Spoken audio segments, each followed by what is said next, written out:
3 companies you've probably never heard of own everything you buy, everything you use, and everything you depend on to survive. BlackRock, Vanguard, and State Street. Combined, they manage $20 trillion in assets. That's larger than the GDP of China, larger than the entire U.S. federal budget for 13 years. $20 trillion controlled by 3 companies.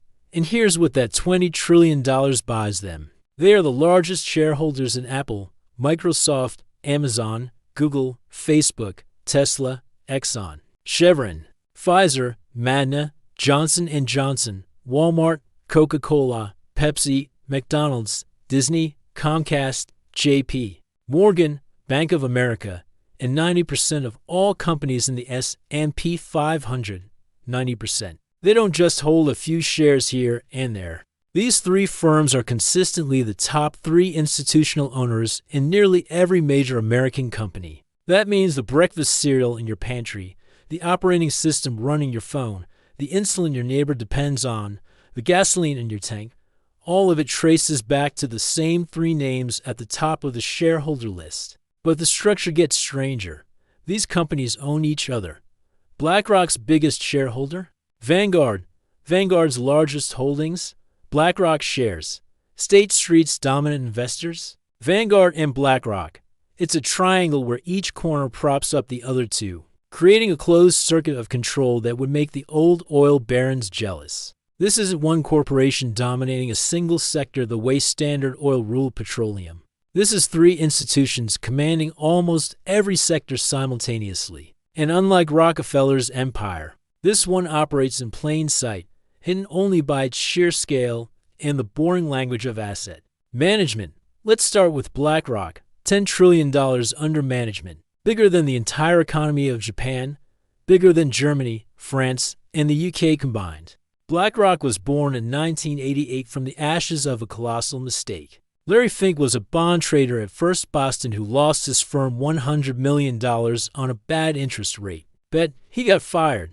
Then he built something no one had seen before. Fink took $5 million in seed money and created a company obsessed with one thing: risk. The early product was a system to analyze mortgage-backed securities, the toxic assets that would later detonate in 2008.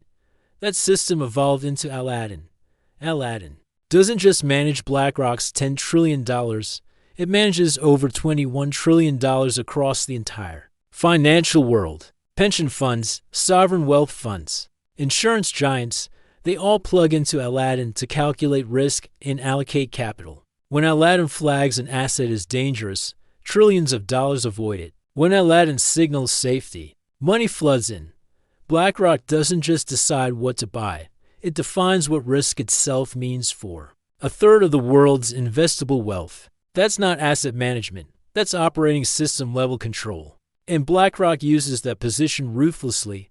Take a look at their holdings. Apple, 7.6%, worth $238 billion. Microsoft, 7.5%, worth $251 billion.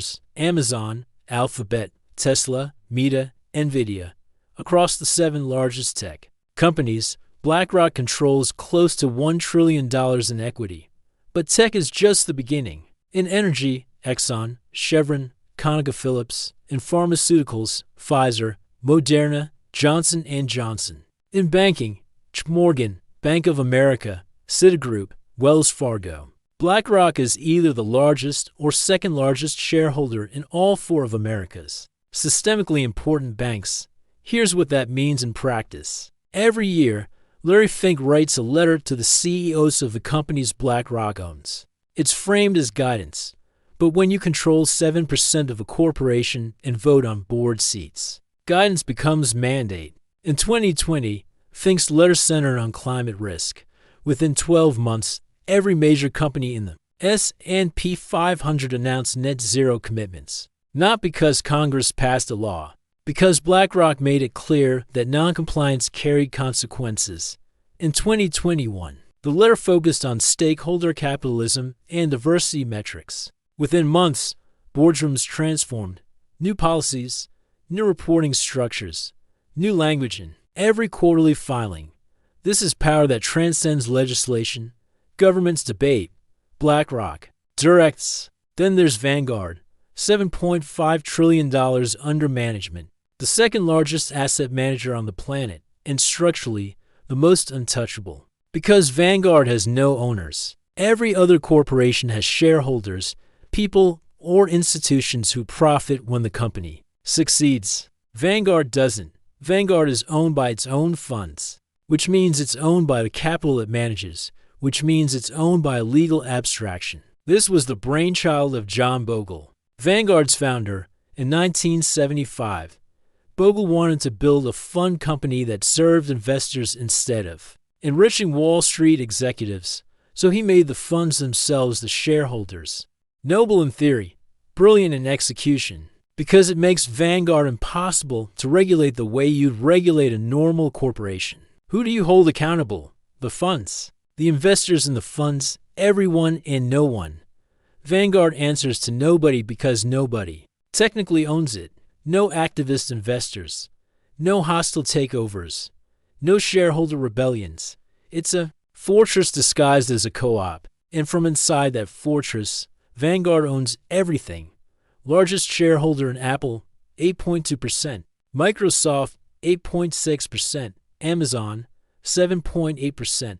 Alphabet, 8.1%. Berkshire Hathaway, 9.1%. Morgan, 8.4%. Johnson & Johnson, 9.2%. But here's where the web tightens. Vanguard is also the largest shareholder in BlackRock. It owns 7.9% of Larry Fink's empire. So the firm managing $7.5 trillion also controls the firm managing $10 trillion. The combined influence isn't additive, it's multiplicative, and BlackRock returns the favor. BlackRock's funds invest heavily in Vanguard products. BlackRock clients are Vanguard investors. The two giants don't just coexist, they're interlocked through thousands of cross-holdings. A web so dense that separation is functionally impossible. This is what the old trusts tried to accomplish. In the 1800s, Rockefeller's Standard Oil Trust controlled 41 companies through one entity. Vanguard and BlackRock control 41,000 companies through mutual ownership. Same architecture, exponentially larger scale. Now bring in the third leg, State Street. $4.1 trillion under management, smaller than the other two, but older and deeper. State Street was founded in 1792. It's the second oldest financial institution in America. For over 2 centuries, it's been embedded in the machinery of American capital. It financed railroads in the 1800s. It survived every panic, every crash, every depression. And it survived by becoming infrastructure. State Street doesn't just manage money. It provides custody services. When you buy a mutual fund, State Street often holds the underlying securities. They're the vault, the back office, the record keeper for trillions in assets that technically belong to someone else. You never see them, but every trade flows through their systems. State Street also created the first ETF in 1993. They launched the SPDR S&P 500 ETF, ticker symbol SPY. It now holds over $400 billion and is the most heavily traded security on Earth. Through the SPDR brand, State Street controls over $1 trillion in exchange-traded funds. And like the others, State Street is a top 3 shareholder across the market. Microsoft for 0.3%, Apple for 0.1%, Alphabet for 0.5%, Amazon for 0.7%, Tesla 3.9%. But here's the knot that makes everything unbreakable. State Street's largest shareholders are Vanguard 7.8% and BlackRock for 0.5%. So Vanguard and BlackRock own State Street. State Street provides custody and infrastructure for Vanguard and BlackRock. Vanguard owns BlackRock. BlackRock invests in Vanguard. State Street holds assets for both. It's a closed loop, a triangle where every side reinforces the others. You can't break up what owns itself in a circle. Let's make this concrete. Let's talk about what they own. Not in theory, but in practice, industry by industry. In technology, combined ownership in Apple is 20.4%. That's BlackRock, Vanguard, and State Street together. No other investor comes close. Microsoft, 20.5%. Amazon, 18.7%. Alphabet, 20.1%. Meta, 17.2%. Tesla, 14.7%. Nvidia, 16.8%. Across every major tech company, the big three control between 15% and 22% of voting shares. That gives them decisive influence over board elections, executive compensation, and strategic direction, not individually, but as a unified bloc. In pharmaceuticals, Pfizer, 22.6% combined. Moderna, 14.2%. Johnson & Johnson, 21.8%. Merck, 20.4%. They are the largest shareholders in every major drug company. Here's what that means. Pfizer and Moderna supposedly competed to develop COVID vaccines. Except the same three institutions owned both companies, whether Pfizer won or Moderna won. The big three won. There was no competition, just the appearance of it. In energy, Exxon, 23.1% combined. Chevron, 24.2%. ConocoPhillips, 26.3%. The big three own a quarter of the global oil industry. Exxon and Chevron aren't rivals. They're subsidiaries of the same ownership structure. In banking, Morgan, 21.9%. Bank of America, 22.7%. Citigroup, 20.8%. Wells Fargo, 18.9%. The four largest banks in the country are controlled by identical shareholders. They don't compete on rates. They coordinate in food. Coca-Cola, 19.7%.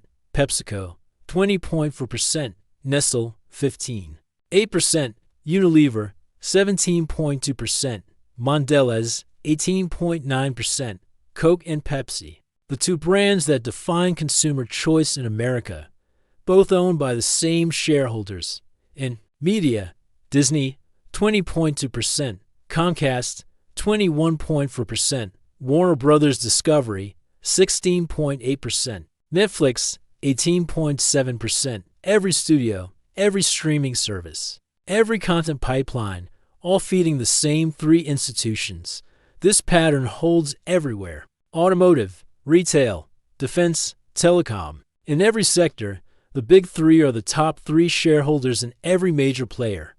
They own both sides of every supposed rivalry, horizontal consolidation at a scale Rockefeller never imagined. And here's why it matters to you. You wake up. Your iPhone, Apple, big three own 20.4%. Your Android, Google, big three own 20.1%. Your laptop, Microsoft, big three own 20.5%. There's no device that doesn't make them richer. Breakfast, your cereal is Kellogg's or General Mills. Big three own both. Your coffee, Nestle or Starbucks. Big three own both. Orange juice, Coca-Cola or Pepsi. Same story. You drive to work. Your gas comes from Exxon, Chevron, Shell, or BP. Big three own all four. Your car's Ford, GM, Tesla, or Toyota. Big three are top shareholders in everyone. You take medicine. Pfizer, Moderna, J&J, Merck, doesn't matter. The big three own the manufacturers. You watch TV. Disney, Netflix, Comcast, all owned. You scroll social media. Meta owns Facebook, Instagram, WhatsApp. Big three own 17.2% of Meta. You search Google. Big three own 20.1%. You shop Amazon. Big three own 18.7%. Your bank, your credit card, your mortgage, all serviced by institutions the big three control. You invest for retirement. Your 401k is probably managed by Vanguard or BlackRock. You're literally handing them your savings so they can buy more shares in the companies they already dominate. You are funding your own capture. The average American spends $64,000 a year. Gasoline, groceries, tech, healthcare, streaming, banking. Almost every dollar flows through a company where the big three are the largest shareholders. Over a lifetime, that's $3.2 million transferred from you to companies they control. And that's just household spending. It doesn't count corporate procurement, government contracts, or financial fees. You are not a consumer in a competitive market. You are a tributary in an extraction system. and the rivers flow upward to three names at the top. So how did this happen? The answer is simple. This is exactly what Rockefeller designed. Just evolved. In 1870, Rockefeller controlled 4% of American oil refining. By 1880, 90%. He did it through vertical integration, owning wells, pipelines, and refineries, and horizontal consolidation, buying every competitor until none remained. In 1882, he formalized it with the Standard Oil Trust, one legal entity controlling 41 companies. The first modern holding company in 1911. The Supreme Court broke it up, 34 pieces. This was supposed to restore competition. It didn't. First, Rockefeller owned shares in all 30 for successor companies. The breakup made him richer. Second, those 30 were eventually reconsolidated, Exxon, Chevron, BP. These are Standard Oil's descendants, still operating today. But more importantly, Rockefeller's playbook spread: steel, railroads, telecom, automobiles. By the 1950s, every major American industry was an oligopoly. 3 to 5 dominant firms per sector. That was Rockefeller's consolidation, replicated across the economy. Then came the next evolution, institutional ownership. In the 1970s, retirement savings shifted from individual stock ownership to mutual funds and pension plans. Instead of millions of people each owning different stocks, a handful of institutions own everything on their behalf. BlackRock launched in 1988. Vanguard had been around since 1975. State Street pivoted to asset management in the 70s after 2 centuries as a custodian bank. All 3 grew by offering the same promise: low-cost index funds. Don't try to pick winners. Just buy the whole market.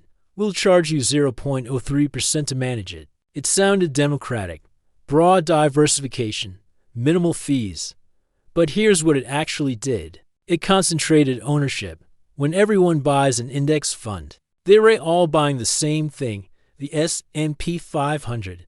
And the S&P 500 is managed by the Big Three. So instead of millions of individuals each holding different stocks, you have 3 institutions holding the same stocks on behalf of everyone. The consolidation Rockefeller achieved in oil, the Big Three achieved in everything, not by owning companies outright, but by managing everyone else's savings and using that capital to dominate shareholder votes. By 2000, the Big Three managed $5 trillion combined. By 2010, $10 trillion. By 2020, $20 trillion. The growth wasn't organic, it was structural. Retirement savings flowed from individuals into institutions. 401ks replaced pensions, index. Funds replaced stock picking. Every dollar went to BlackRock, Vanguard, or State Street. Today, institutions own 80% of S&P 500 shares, and the Big Three are the largest institutional owners. Rockefeller controlled 90% of one industry. The Big Three control 90% of all industries by controlling the institutions that own the companies. It's Rockefeller's vision, perfected and scaled beyond recognition. So why doesn't the government break them up? 3 reasons. First, they don't technically violate antitrust law. Antitrust was written to break up companies that own assets. Standard Oil owned refineries. AT&T owned phone lines. Those are tangible, divestible assets. BlackRock, Vanguard, and State Street don't own companies. They manage shares on behalf of clients, legally. The pension funds and individual investors are the owners.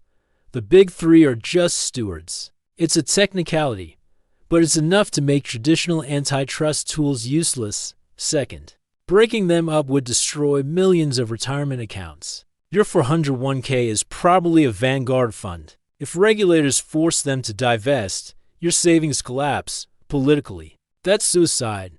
No elected official will vote to vaporize voters' retirements. Third, the Big Three are embedded in government. BlackRock's Aladdin system is used by the Federal Reserve to assess systemic risk. Larry Fink advises presidents and Treasury secretaries. State Street has been intertwined with the U.S. financial system for 232 years. And Vanguard, its structure makes it untouchable. You can't pressure Vanguard's shareholders because Vanguard has no external shareholders. The big three are too large to regulate, too embedded to challenge, too essential to dismantle. They've achieved the perfect monopoly. Invisible, legal, and indispensable. And it's accelerating every year. More capital flows into passive index funds. More pension money, more retail savings. By 2030, projections show the big three managing over $30 trillion. By 2040, potentially $50 trillion, nearly half of global investable assets. Right now, they're the largest shareholders in most companies, but rarely hold outright majority control. A 20% stake is influence, not dominance. But as ownership grows, 20% becomes 30%, then 40%. Eventually, they won't just be influential. They'll be controlling shareholders. At that point, they won't just set policy, they'll be the policy. This is the endgame.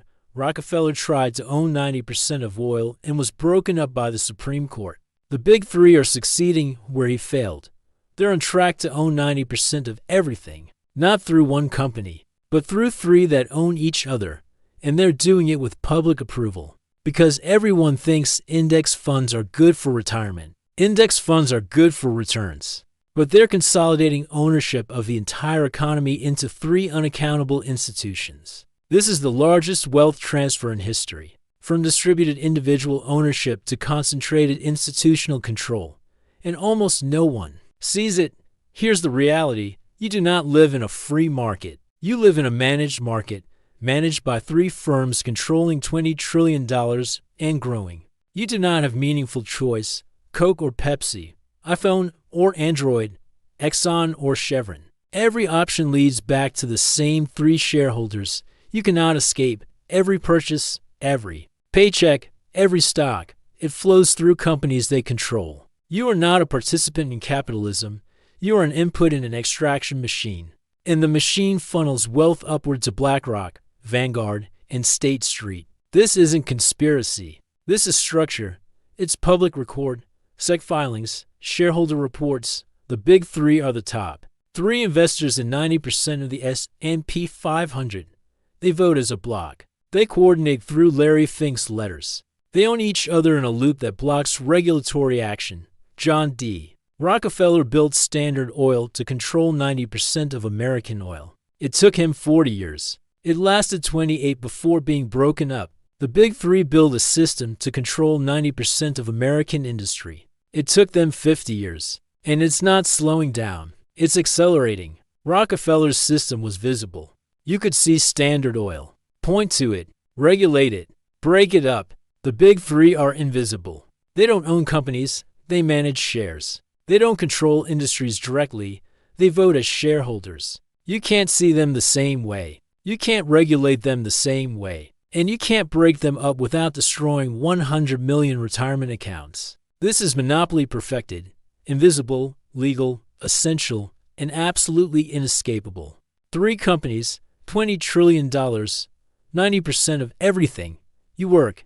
They accumulate. The cycle continues. You cannot escape it. You can only see it. And now you see it. If this changed how you see the economy, hit that subscribe button. More stories like this every week. Thanks for watching.